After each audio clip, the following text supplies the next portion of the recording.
Hello. Hi guys, welcome back to the Statistic. I'm your host, Nikki, and thanks for joining tonight. It's kind of late, things were a little hectic today for me, but um, I made it on. So today we're on episode 4, and we're going to be talking about abuse in the Black community, okay? Let me turn my volume up for you guys. All right, there we go. Abuse in the Black community. But first, let me go ahead and give you my disclaimer. I'm not here as someone you should follow. I'm simply a messenger. Most of what I discuss is merely my opinion. Okay, I'm not guaranteeing anything when I speak, just life, positivity, and love of self.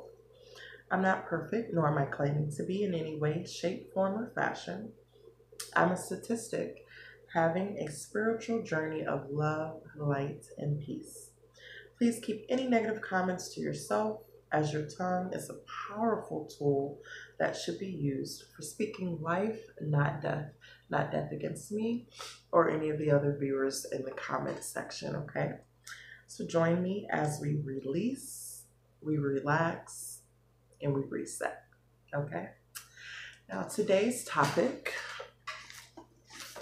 is it's a touchy one for me because I am a survivor of domestic violence. So this is definitely going to be, it's just a touchy subject for me because I've gone through that, and I wouldn't wish that on anyone, not a man, not a woman, not a child. It's just not a good space to be in. Okay. So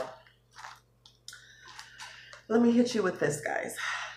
DV, which is domestic violence, is a pattern of many behaviors directed at achieving and maintaining power and control over an intimate partner.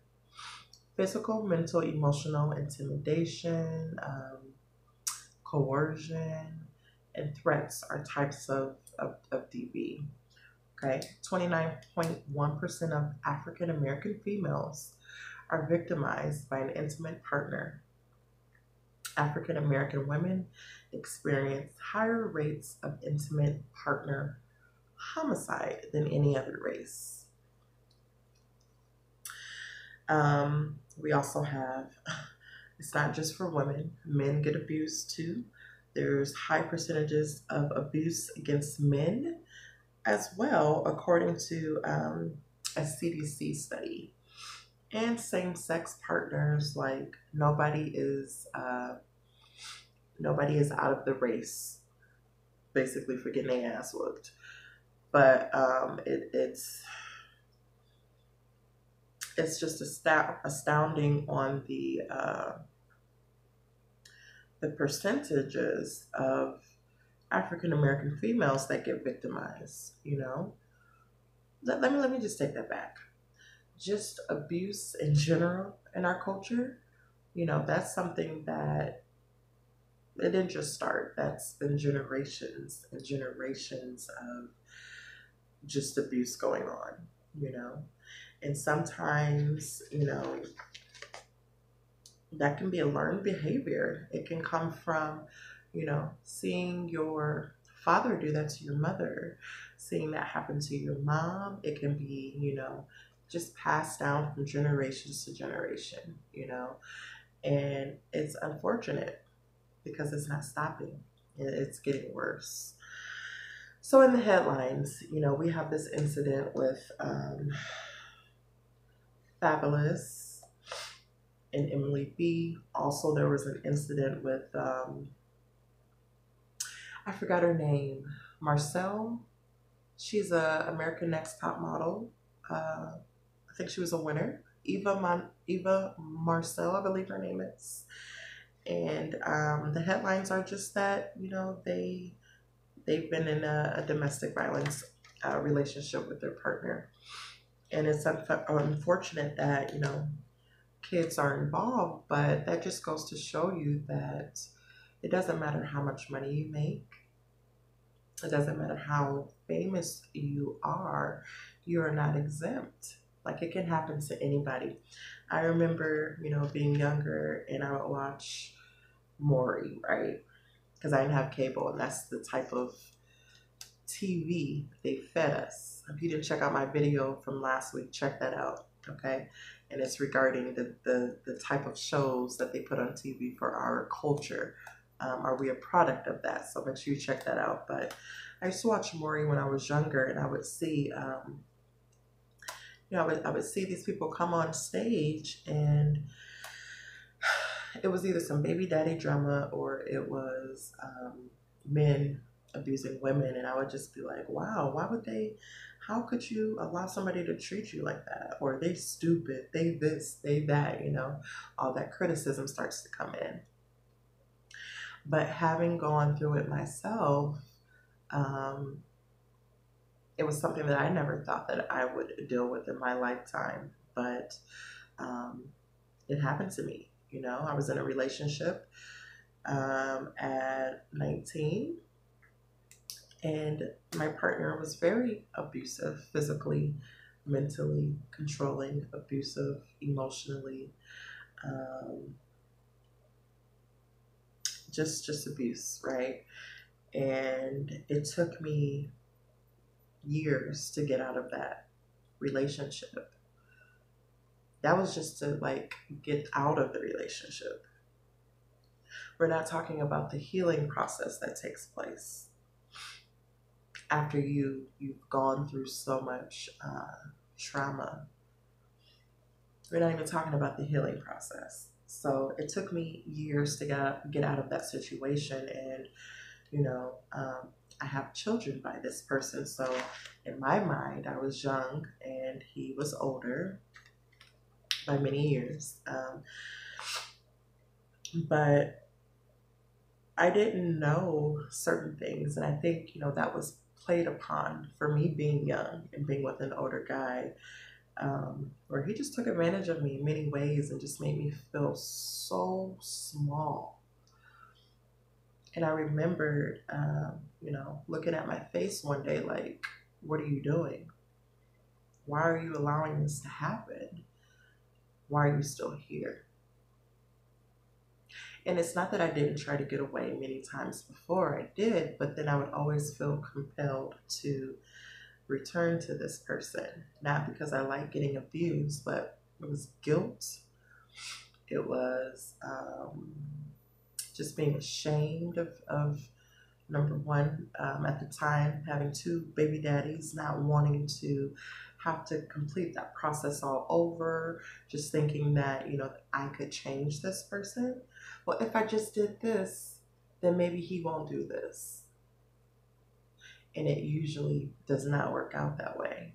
If a person is abusive, they're abusive, and there's nothing that you can do to change that person or the situation, other than leaving, making sure that you're okay, making sure that, if there's kids involved, that your kids are okay.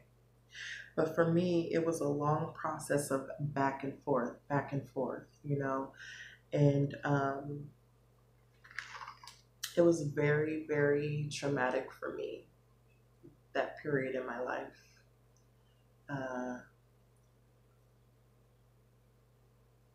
It just wasn't a good time. So I don't wish that on anyone. And seeing videos of Emily B, that video that's circulating around the internet right now between her and Fabulous, like, I can't even really stomach to watch that. Because having been in that position and knowing the fear, that she felt during that time, like, it upsets me, and it just takes me back to a place, a space that I don't want to be in. I'm glad that I'm out of, and even watching Roxanne, if you haven't seen that movie, on Netflix. It was a decent movie. I couldn't stomach the abuse part because in that moment, even though it was a movie, you know, there's millions of women that are going through that same thing. And having gone through that, I just know what that feels like, you know, and the pain and just all of the different emotions that you go through when you are in a harmful, toxic relationship with someone and you feel like you can't get out. You feel like, you know, there's nowhere for you to turn. You feel stupid. You feel confused. You feel afraid. You feel there's so many components that goes with this. And just think, you know, our culture has experienced abuse on so many levels. Just not, you know, with intimate partners, but slavery and just all that trauma that has been passed down generations to generations, right? So when we ask the question, like, how do we change this? How do we change this? Is this something that can be changed, or is this just how it is? I think it's a little bit of both. I think a lot of it has to do with self-love, though. Loving yourself, whether you're an abuser or an abusee. I'm sorry, an abuser or an abusee. Loving yourself enough to say, I'm not going to put myself in that predicament. Number one, to go to jail, prison. I'm not going to put myself in a predicament to die. You know, my life is worth more. Understanding who you are. That's the first thing, right? How to recognize signs of abuse before you get too far in a relationship. The control factors in a relationship, usually that's the first sign. Jealousy. I know back in the day and even probably today, some women think, oh, you know, he's jealous. He's concerned about who I'm with. You know, my man really loved me. Does he really love you, or is he a jealous person? You know, are there signs that were shown to you beforehand? Because I had signs. I definitely had signs, and I overlooked those signs. I did. I overlooked them. And, you know, when I processed my journey through that over and over again, I was like, Nikki, how did you not see that? Why didn't you run the other way? Like, I have so many questions for myself, you know. And for me, unfortunately, because I was so young, I pretended as if it didn't faze me, you know. I would bounce back. I left everything behind. I moved to another state, bounced back, you know, like nothing happened. And that happened to me at least 3 times where I just left everything and took my kids. Left everything and just took my kids and bounced back like nothing happened. But what I found was when I got into my new relationship, that hurt, that pain, that trauma that I thought didn't bother me, I thought I was unscathed. Oh, it was there and it showed up. It showed up. I became the abuser in the fact of, okay, I'm not gonna let no man talk to me any kind of way. You're not gonna tell me nothing. I'm grown. Like, I took my frustration and my anger out on my new spouse because of what my old spouse did, excuse me. And that's what usually happens when you're not healed from a situation. You become the abuser. I'm not abusive by any means, you know, by any means. But I was just determined to let my new spouse know, like, no, this is what it is. You're not gonna talk to me any kind of way, you know. And I had that angry Black woman stance. because I have been through some shit and I didn't work out those issues. I didn't get the proper healing that I needed. And as a mother, you know, we are birthing, we birth both male and females. So, what are you teaching your sons as a mother when you know that we are just surrounded by so much chaos, so much low vibrational frequencies that our children have to be around every day? We have to be around every day. And, you know, whether it's the music, whether it's the videos, whether it's whatever, you know, what is it teaching your sons? Are you making sure that you're instilling the proper, you know, foundations of what a man is in your son? That love of self in your son and your daughter. Because just like males, females abuse too. Cussing out your man, cussing your man out, that's abuse, auntie. That's abuse. Okay. And yeah, you know, sometimes we express because we're emotional creatures, right? Women, we get emotional and we can get flippant at the mouth. Our mouth just spitting out stuff. But words hurt too.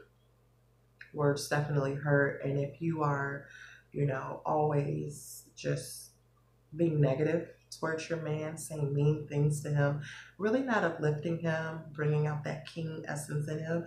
Yeah, by right, he should already know who he is and be a king or whatever. But, you know, if you're going to lay down with him, if you're going to let him inside of you and you're the most important part of you in your temple, you can also uplift him as well, right? So don't think it's just men, because women abuse too. Also, just not with our mouths, with our hands. Nowadays, women think they can beat men up, you know. And if you got to fight like that, you know, just leave. It's not even worth it. It's not even worth it. You got to be fighting like that. Because that ain't helping the situation. That ain't going to make him stay with you, just, you know, vice versa. That ain't going to make her stay with you. And even in same-sex relationships, woman on woman, man on man, there's still domestic violence. People are people, right? So you got to be careful with that as well. Typically, women don't tend to call the police on black males. I called the police maybe, I didn't call the police, my family called the police, but I was in fear, like, no, I'm not going to call the police for him to come and do more harm. But my family did, you know, a couple times. So, you know, that fear of not wanting to get hurt more, not wanting the white man in your business, not wanting to see your spouse go to jail, all that, you know, I get it, but, you know, that's a tough one. I guess it's just based on what you believe, but you definitely need help in that situation. If you get your face bashed in, you definitely need help. If he can bash your face in, slap you, abuse you, you know, then he needs help and you need to get away, period, point blank. And males too, you know. I understand that you may feel ashamed to be like, my woman just beat my ass or whatever. I need an order of protection or whatever. But if you're in that situation, do that, you know. It's for your safety. And usually, you know, I've heard that the cops favor the women in situations like this. And that would be another reason why a male wouldn't want to call the cops, you know, because sometimes, you know, it's been said that women have lied in certain situations, and then the male is the one who receives all of the backlash and everything that has to deal with all of that. So it's just important to try to be your best self, your highest self, so that you won't have to even deal with these predicaments. If we were all striving just to be our higher selves, some of these things wouldn't even be going on. But because they are, we have to deal with them, you know.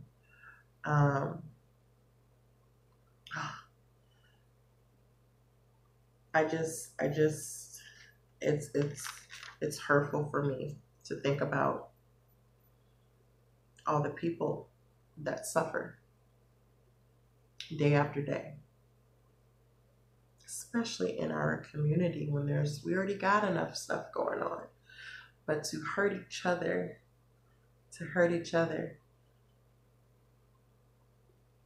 and then to teach our kids that same hurt.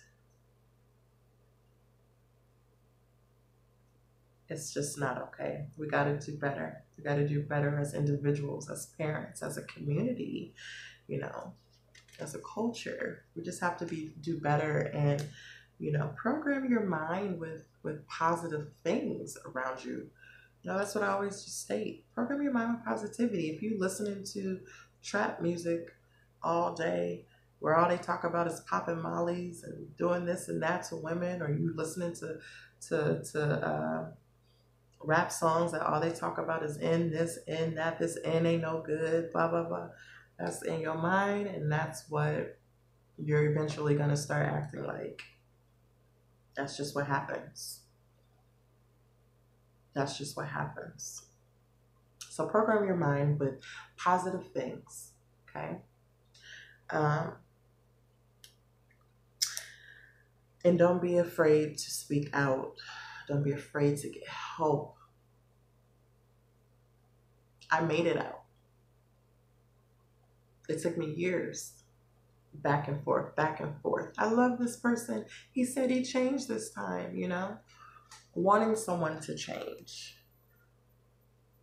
Getting tricked many times. Not learning my lesson.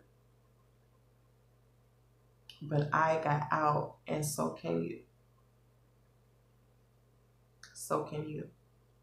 I've been through some hell, but it's possible to get out, okay? Now, if you are in the Seattle metropolitan area and you are in a domestic violence situation and you need help, you can contact Faith Trust Institute. Phone numbers 206-634-1903. If you do not live in the Seattle metropolitan area and you're in a domestic violence relationship and you need help, counsel, anything, you can also contact the National Domestic Violence Hotline, which is 1-800-799-SAFE or 1-800-799-7233. Also, you can visit the courthouse if you need an order of protection for your safety. Like, do whatever you need to do to make sure that you're going to be safe. Man, woman, doesn't matter. And your children, if you have children involved. Okay? Now, this was a heavy, heavy topic, and I didn't even dive into it all the way. But we're going to just try to relax from some of this energy. You know, I'm feeling a little tight. So let's try to do some breathing techniques, okay? And then we're going to reset our mind and reset our focus so that we can try to move past this, all right? So everybody get in a comfortable space. We're just going to do 3 breathing exercises, and this is just going to be to clear our minds, our bodies, our souls of any negativity, of any toxicity, okay, regarding this issue, okay? And remember, if you qualify for any of these statistics, it's okay. You know, this does not determine who you are. The numbers don't determine who you are. You determine who you are. So it's okay. Just do better. When you know better, you do better, right? All right. Everyone close your eyes. Take a deep breath in. And blow it out.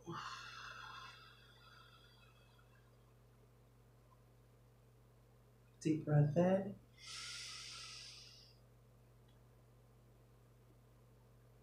Blow it out.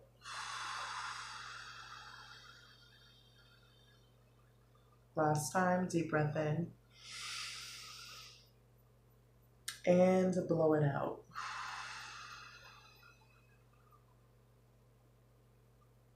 Excellent.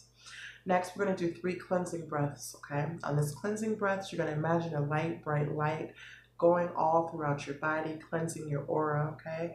And when you breathe out, you're going to imagine a dark gray exhaust when you blow all that toxins out, okay? So let's take a deep breath in, releasing all fear and negativity.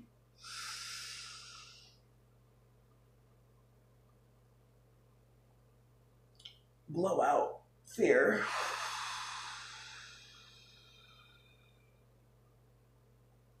Inhale positivity. Blow out fear. Inhale love. Blow out fear.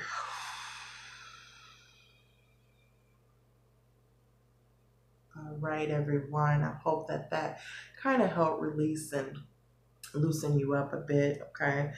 Now we're going to reset, okay? Before we say our affirmations, I just want to state, what our homework can be. And it's just acknowledging if you are an abuser or if you are an abusee. Acknowledgement is the first step to recovery, to healing, okay? Reach out for help, which means, get a counselor if you need a counselor. Just reach out to a support group if you need to talk. The more you are able to release and get that stuff up off of you, the better you're going to feel and the better, your chances are with going into a new relationship, refreshed, knowing who you are, knowing what you will accept, what you won't accept, but not turning into an abuser because you haven't healed, okay? Get out of your situation. Whether you're an abusee or the abuser, get out of the situation. It's toxic. It ain't helping you, okay? And just let the healing begin, write a new agreement for yourself. If you don't know what agreements are, you can check out this book called The 4 Agreements. And that's by Don Miguel Ruiz, okay? We also, we talked about the 4 agreements on the end of the week with Nikki Amita that we go live every Sunday. You can check that out as well, end of the week with Nikki and Mita. But the book, again, is called The 4 Agreements by Don Miguel Ruiz. Check that out. That's a really good book about making a new agreement for yourself when you're trying to start over or build new habits, create a new path for your life, okay? So our affirmations for the night to also help us reset, okay? Make sure that you give yourself permission to allow yourself to actually believe these affirmations and say them with a smile when you say them. Everyone ready? All right. I matter. Being abused does not define me. I didn't deserve what was done to me. My past does not depict my future. Okay? I am a survivor. I allow healing to take place in my life. I am brave. I am strong. And I am empowered. All right, everybody, thank you so much for tuning into the Statistic tonight or today, whenever you view the video. Thank you so much. Join me, please, next week for episode 5, where we tackle on yet another statistic in our community, okay? Remember to be kind to yourself, and the numbers does not depict who you are, okay? You have the power above numbers to create the best life for you. Thank you so much. Have a wonderful night. Peace.